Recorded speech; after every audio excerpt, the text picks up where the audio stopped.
All right, so I want to go through a couple features that are nice about this Hix press over some of the other presses that are out there.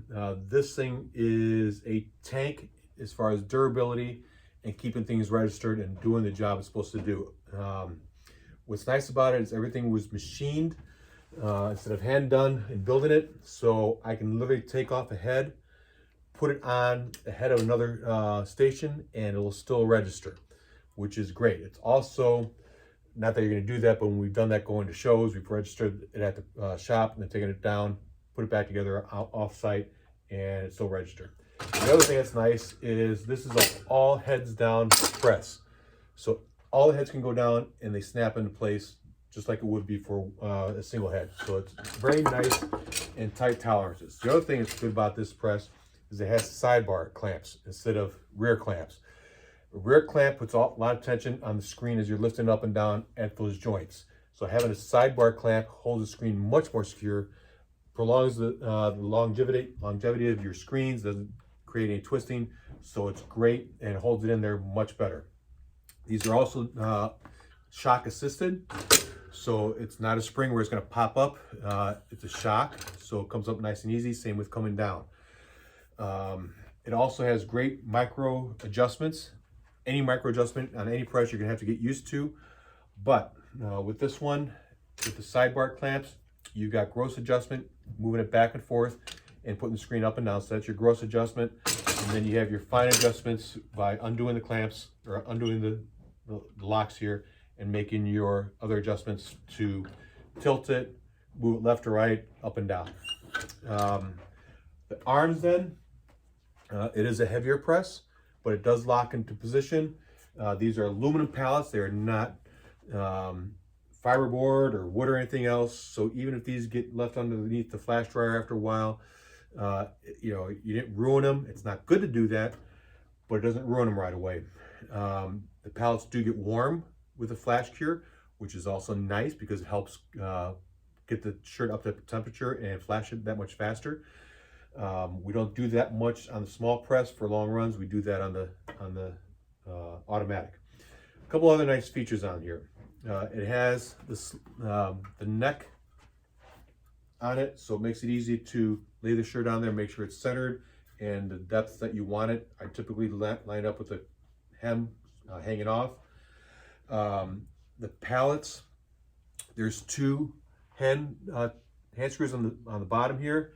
The bottom one and the side one are independent of each other.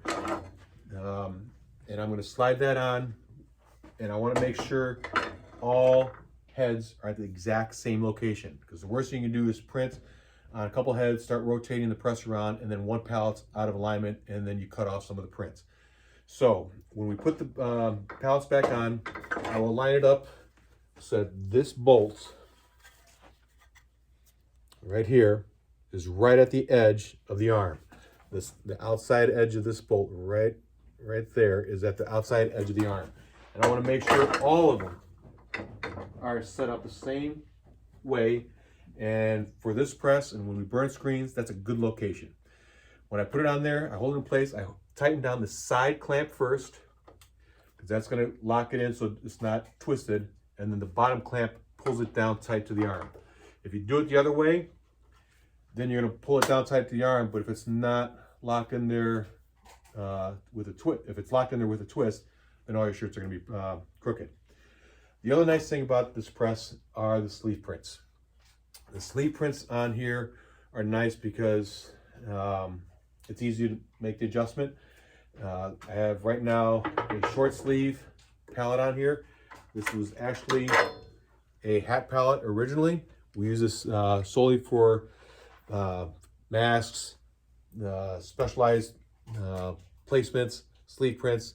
Sometimes this will also work great for printing above pockets, because you can drop the pocket off and line up the top of the pocket right here. That way the image is right above the pocket every time.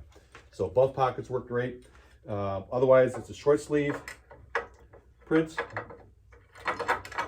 And the short sleeve prints are exposed on the center of the screen.